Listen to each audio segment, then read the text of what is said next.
समास का मतलब होता है संक्षेप करना। समास का कोई शाब्दिक अर्थ पूछे तो समास का मतलब होता है संक्षेप करना। जी गुरुजी, संक्षेप करना। तो देखिए, जैसे कोई शब्द लिखा है चक्र, समझना, ये इनसे सवाल बनते हैं, इसीलिए बताने जा रहा हूं। इन जो मैं बतियाने जा रहा हूं, इन बातों से क्वेश्चन बनते हैं। देखो, सब समास का अर्थ होता है संक्षेप करना। जैसे लिखा है काठ को फोड़ता है जो, एक शब्द लिखा हुआ है। अब इस शब्द में बताइए ज्यादा इंपॉर्टेंट शब्द क्या है? एक गुरुजी काठ है और दूसरा फोड़ना है, यही तो है। काठ को फोड़ता है जो कह दो या काठ को फोड़ने वाला कह दो, एक ही बात है, कोई फर्क नहीं पड़ने वाला। अब इस काठ का, अब बाकी शब्द जो इतना विस्तार था उसको संक्षेप कर दिया इसने। को है जो सब गायब, काठ को पकड़ा, इसका कठ ले लिया और फोड़ता का फोड़वा बना लिया। इस तरह शब्द तैयार हो गया कठफोड़वा। इस कठफोड़वा के बनने में दो बातें हुई हैं, उन दो बातों को समझना। दो बातें क्या हुई हैं? कंप्यूटर थोड़ा थोड़ा मिटाओ, को अच्छे से समझाया जाए। दो बातें क्या हुई हैं? पहली बात, ये जो काठ लिखा है इसको हम कह सकते हैं ये प्रथम पद है, महत्वपूर्ण प्रथम पद है। ये कौन है? ये उत्तर। उत्तर माने होता है बाद वाला। आप उत्तर कह लीजिए, आप अंतिम कह लीजिए, कोई कह लीजिए, यह उत्तर पद है। इन दोनों के मिलाने से जो तैयार होगा वो बनेगा कठफोड़वा। और ये जो कठफोड़वा है बच्चा, इसको कहा जाता है समस्त पद। क्या बोले जी? समस्त पद। प्रथम माने पहला, सम और उत्तर माने बाद का। तो पहला वाला और बाद वाला मिलने से जो कंप्लीट पद बनता है उसको समस्त पद बनते हैं। इसको प्रथम पद बोलते, इसको उत्तर पद बोलते। जो बताने जा रहा हूं इससे बनेंगे सवाल। कंप्यूटर एक ठो पन्ना दो, क्या सवाल बनेंगे बच्चा? अपने पास समास के भेद होते हैं 6 प्रकार के। पहला होता है अव्ययी भाव समास, यहीं पर पूरा समझा देंगे। अव्ययी भाव समास। दूसरा समास क्या होता है? दूसरा समास होता है तत्पुरुष समास।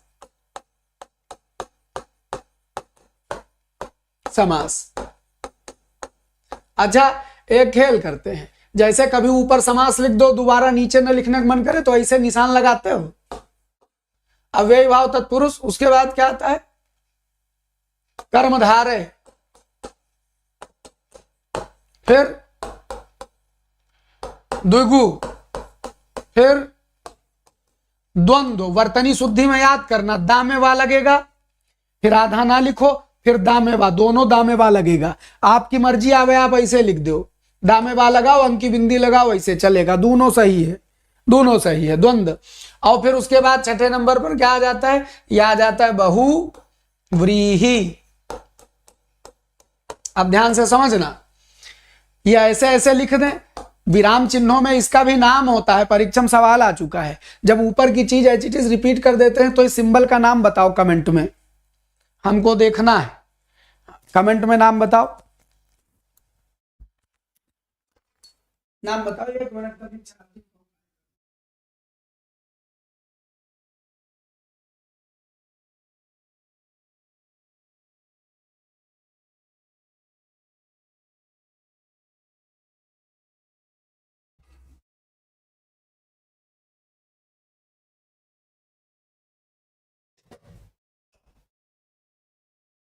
मोबाइल चला गया ना, उससे कमेंट देखते हैं, वही उसमें जान डालने गए थे। हाँ भाई, इस चिन्ह को जानते हो क्या कहते हैं? हाँ, बहुत बढ़िया। इस चिन्ह को, जैसे ऊपर की लिखी हुई चीज को नीचे उतारो तो इसको कहा जाता है पुनरुक्ति चिन्ह। इस सिंबल का नाम है पुनरुक्ति। पुनरुक्ति कैसे बना है? पुनः माने दोबारा, उक्ति माने कहने से। कोई बात दोबारा कही जाए तो उसी को पुनरुक्ति कहते हैं। पुनः उक्ति पुनरुक्ति बन जाता है। तो समझिए, ये 6 समास होते हैं। इन 6 समास की खासियत समझिए। ये जो अव्ययी भाव समास लिखा है, इसका पहला पद प्रधान होता है। कलर बदलेंगे, सवाल यहीं से निकलेगा डायरेक्ट। इसका प्रथम पद प्रधान होता है।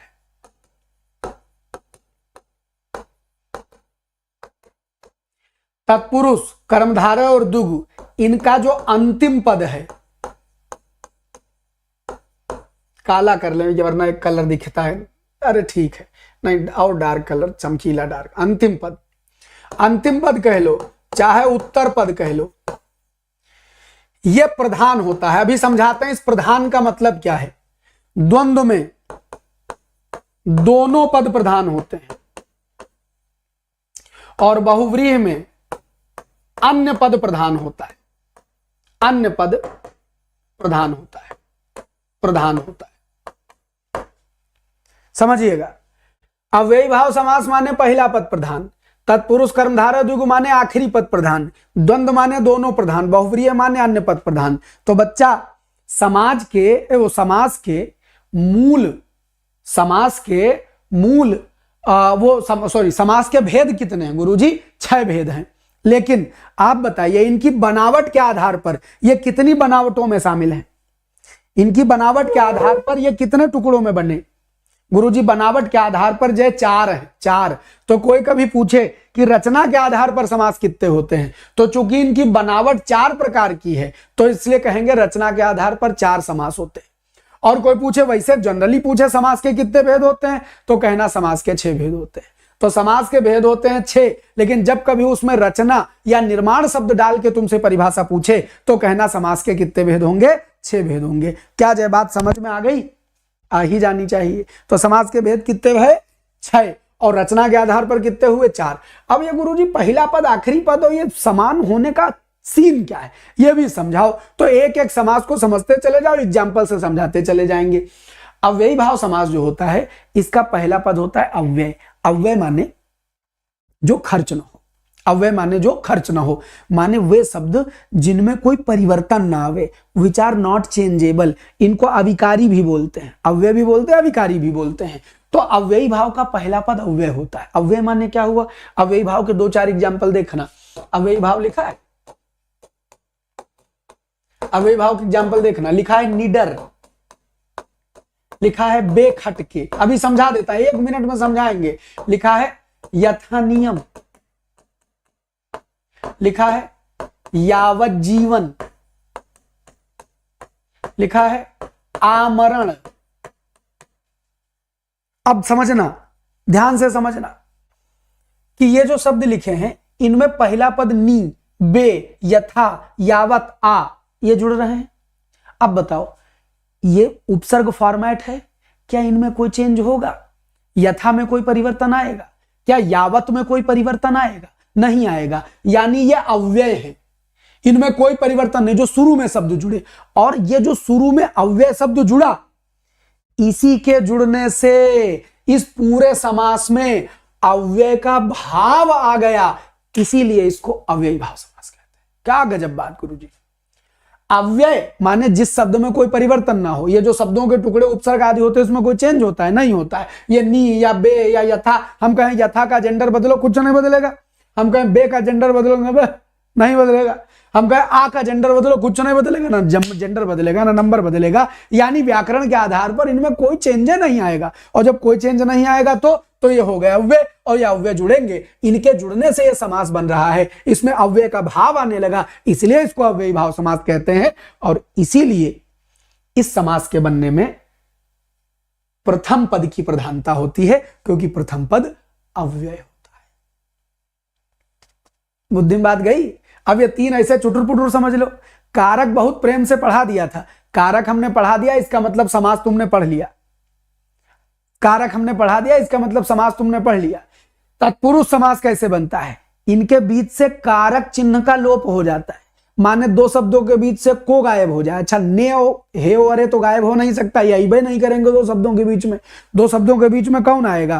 को आ जाए, के लिए आ जाए, से द्वारा आ जाए, में पर आ जाए। अगर तुमको लगे 2 शब्दों के बीच से तुम किसी भी सूरत में कारक चिन्ह गायब कर ले गए, तो आंख मूंद के ऐसे ठप्पा मारना जो तत्पुरुष समास। तत्पुरुष समास को विभक्ति समास भी बोलते हैं, कारक समास भी बोलते हैं। अगर तुमको लगे लिखा है कठफोड़वा, काट को फोड़ने वाला, गुरुजी को आ रहा है, लगाओ तत्पुरुष समास। युधिष्ठिर युद्ध में स्थिर, में आ रहा है, लगाओ तत्पुरुष समास। रथारूढ़, रथ पर आरूढ़, पर आ रहा है, लगाओ तत्पुरुष समास। को बोले कहीं वो गंगा जल, गंगा का जल, गुरुजी का भी तो कारक चिन्ह होता है, का आ रहा है, लगाओ तत्पुरुष समास। जैसे तुमको पता चले कि कारक चिन्ह में से कोई 2 शब्दों के बीच में आ रहा है, ऐसे उछलो, अब मार दिया पापड़ वाले, लगाओ तत्पुरुष समास। है कोई सरल चीज इससे? बिल्कुल नहीं है। मां नरक मचाए हैं, रट लें रट लें रट लें, है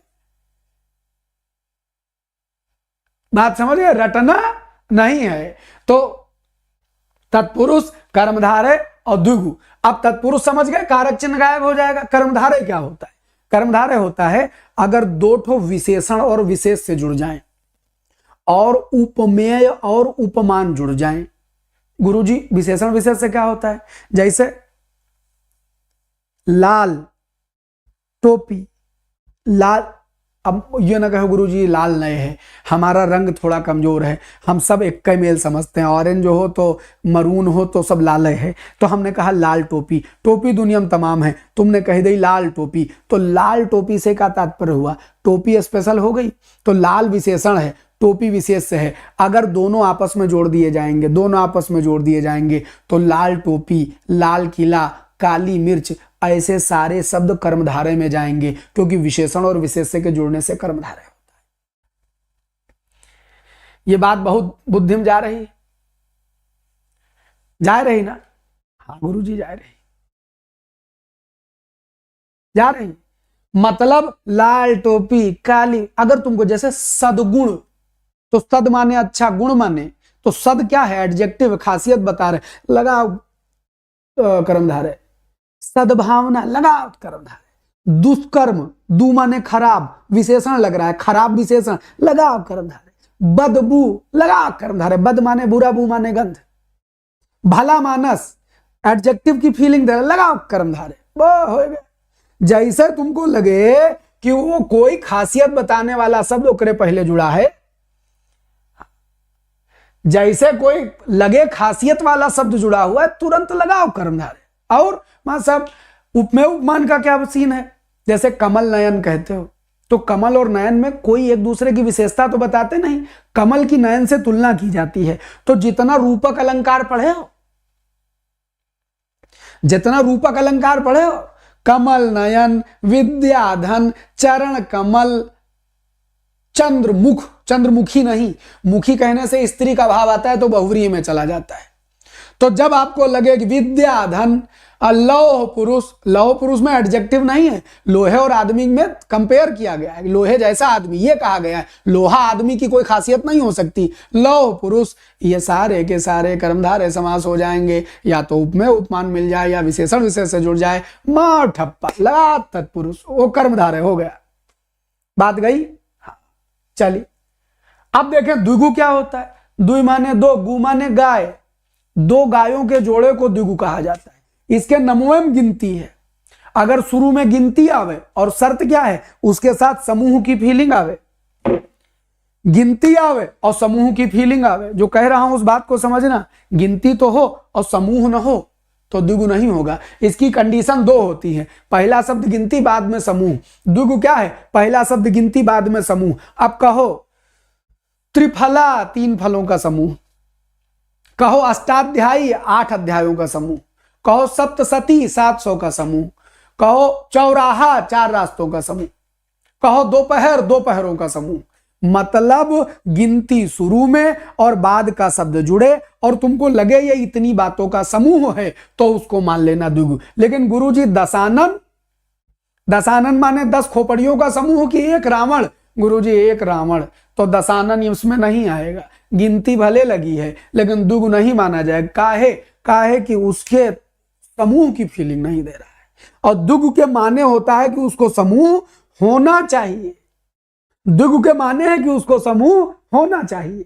तो दशानन में द्विगु नहीं है, चतुरानन में द्विगु नहीं है, चतुर्मुख में द्विगु नहीं है। गिनती तो है लेकिन द्विगु नहीं है, क्योंकि इनसे समूह नहीं बनता है। चतुर्मुख से ब्रह्मा जी बनते हैं, चतुरानन से ब्रह्मा जी बनते हैं, चतुर्भुज से विष्णु जी बनते हैं, दशानन से रावण बनता है, सहस्रनयन से इंद्र बनते हैं, सहस्रबाहु से सहस्रबाहु नाम का राक्षस बनता है। इसका मतलब गिनती कंडीशन नहीं है द्विगु की, गिनती प्लस समूह, ये डबल कंडीशन है द्विगु की। दोनों मैच करे तो द्विगु लगाना। खाली गिनती आवे समूह ना बने तो जिसका कोई नहीं उसका तो बहुव्रीहि है यारों, गाना गाएगा। हाँ, जो अपनी बिरादरी से बाहर भागेगा उसको बहुव्रीहि ले लेगा। जैसे यहाँ कर्मधारय में एक शब्द है पीतांबर। पीतांबर क्या है?